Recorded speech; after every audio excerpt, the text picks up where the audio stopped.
నిరసనకారులను అదుపులోకి తీసుకుంటారు పోలీసులు. ఎందుకంటే టీజీపీఎస్సీని ముట్టడి చేసి ఉద్రిక్తంగా అయింది అక్కడ వాతావరణము.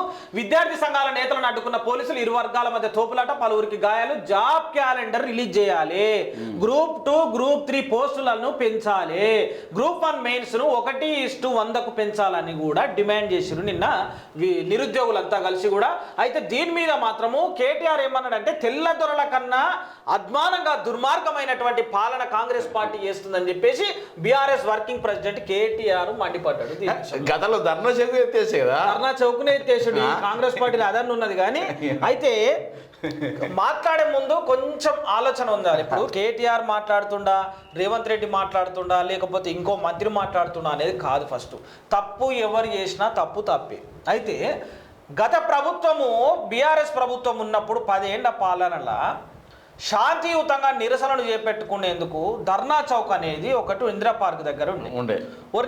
బీఆర్ఎస్ ప్రభుత్వం వచ్చినాక ఇక అసలు మనకు ప్రాబ్లమ్సే లేవు, ఈ ధర్నా చౌక్ ఎందుకే మనకు, ఎవరు ధర్నా చేయాల్సిన అవసరం లేదు, సస్యశ్యామలంగా ఉంటుంది తెలంగాణ రాష్ట్రం అని చెప్పి కనీసం నిరసన చేసుకునేటువంటి స్వేచ్ఛను కూడా లేకుండా బీఆర్ఎస్ ప్రభుత్వం ధర్నా చౌక్నే లేపింది.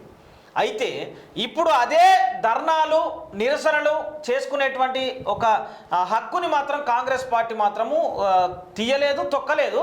కానీ కాంగ్రెస్ పార్టీ చేసేటువంటి తప్పిదాల విషయంలో మాత్రం నిరుద్యోగులంతా కూడా ఉద్యోగాల విషయమై, జాబ్ క్యాలెండర్ విషయమై, గ్రూప్ 1 గ్రూప్ 2కి సంబంధించిన విషయమై నిన్న నిరసనలు వ్యక్తమవుతున్నాయి.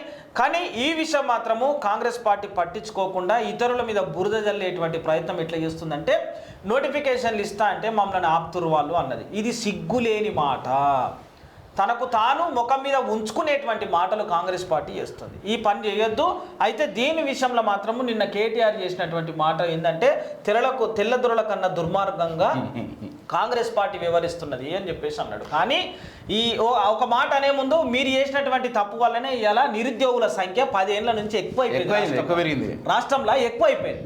అయితే కాంగ్రెస్ పార్టీ కనుక ఓకే, మీకు ప్రధాన ప్రతిపక్షంగా ప్రజలు ఇచ్చినటువంటి ఈ యొక్క హక్కుని, ఈ యొక్క బాధ్యతను తీసుకొని మీరు పోరాటం చేయాలి. గతంలో చేసినటువంటి తప్పు విషయంలో కూడా సరిదిద్దుకునేటువంటి చక్కటి అవకాశం ఇది బీఆర్ఎస్ పార్టీకి. చలో పోరాటం చేయరి, నిరుద్యోగుల పక్షాన నిలబడు. విద్యార్థులు, నిరుద్యోగులు వీళ్ళందరూ కొట్లాడేది కొత్తగా ఏమని అడగట్లేదు. అంతే. ఇప్పుడు గతంలో మీరు కాంగ్రెస్ పార్టీ అధికారంలో రావడానికి మీరు ఏమేమి మాట్లాడారు, ఏమేమి హామీలు ఇచ్చారు అవే అడుగుతున్నారు కొత్తగా. వాటికి మేము ధర్నాలు చేయాలని అవసరం లేదు, మాకు విద్యార్థులకు లేదు. ఇప్పుడు ఎందుకు చేస్తున్నారంటే ఆలస్యమైంది, ఆలస్యం చేయొద్దు. వయస్సు పరిమితి దాటిపోయేటువంటి నిరుద్యోగులు ఎంతో మంది ఉంటారు, లక్షలాది మంది విద్యార్థులు ఉన్నారు. 10 ఏళ్ల నుంచి ఏ ఒక్క ఉద్యోగం రాక తల్లిదండ్రులు పడుతున్నటువంటి కష్టంతో వీళ్ళు ఇగొస్తుందా ఉద్యోగం, అగొస్తుందా ఉద్యోగం, వచ్చిన తర్వాత నా పేరెంట్స్ నేను చూసుకోవాలనేటువంటి ఆలోచనతో ఉన్న వాళ్ళు లక్షలాది మంది నిరుద్యోగులు ఉన్నారు. వాళ్ళ కోసం ఇవ్వాలి కదా నోటిఫికేషన్. అది ఇవ్వకపోతేనే ఈ తతంగం అంతా అవుతుంది. మరి ఇవ్వకపోతే ఇప్పుడు స్థానిక ఎన్నికలలో మాత్రము ఖచ్చితంగా చెప్పుతోని కొట్టేటువంటి పని నిరుద్యోగులు చేయాలి, చేసి తీరాలి, చెయ్యాలి. త్వరలో జాబ్ క్యాలెండర్ వచ్చే శాసనసభ బడ్జెట్ సమావేశాల్లో చర్చించి నిర్ణయం తీసుకుంటాం. అయితే గ్రూప్ 1లో 1:100 అమలు చేస్తే న్యాయపరమైనటువంటి చిక్కులు అని చెప్పి మళ్ళీ ఇప్పటికే 28,942 ఉద్యోగాలు భర్తీ చేశామని చెప్పి గ్రూప్ 1 గ్రూప్ 2 3 నియామకాలకు ఉన్న కోటి చిక్కులన్నింటినీ అధిగమించాం. నిరుద్యోగులు రాజకీయ స్వార్థ శక్తుల కుట్రకు బలి కావద్దు అని చెప్పి ముఖ్యమంత్రి రేవంత్ అన్న చెప్తుండు. అయితే ఈయన చెప్పినంత దానికి మొత్తం కూడా ఇంతసేపు నేను చెప్పినాగా గది ఒక్కటే ముచ్చట. 28,942 ఈయన చేసినాయి కాదయ్యో, ఇది బీఆర్ఎస్ ప్రభుత్వంలో చేసినాయి. ఇప్పటికి కావు. మరి ఎట్లా కాదాలి, వాళ్ళు అన్ని చేసి పడిన పోయినకి కొబ్బరికాయ కొట్టినట్టు అర్థమైందా? బిల్డింగ్ మొత్తం అయిపోయింది. ఉపరోళ్ళు, కాంట్రాక్టర్లు, కరెంట్ వాళ్ళు, కలర్ చేసే వాళ్ళు అందరూ పోయిరు బయటికి. పోగానే ఈయనే కడపకు బొట్టు పెట్టి లోపల పోయి ఏంటంటే అంతే ముచ్చట. ఆఫీస్ ఓపెనింగ్ ఆఫీస్ వెల్కమ్ చేస్తారు కదా, ఇక అది ఆఫీస్ నేనే కట్టించినట్టున్నది. చెప్పింది కదా ఏంది అది చెప్పాలంటే మేస్త్రి రూపంలోనే చెప్తే ఈ అకౌంట్ మీద వేసుకోవాలి. వీళ్ళు ఏం చేయాలి? ఇప్పటి వరకు కాంగ్రెస్ పార్టీ వచ్చి 6 నెలలు గడిచింది, ఒక్క ఉద్యోగం 6 నెలలు గడిచింది. ఇప్పటి వరకు ఉద్యోగం ఇవ్వలే, 6 గ్యారెంటీలు చెప్పినవి అమలు చేయలే. వీళ్ళకు కనీసము విద్య మీద అవగాహన ఉంటే ఇప్పటిదాకా విద్యాశాఖ మంత్రి లేడు కాంగ్రెస్ పార్టీ చేసేటువంటి పనుల.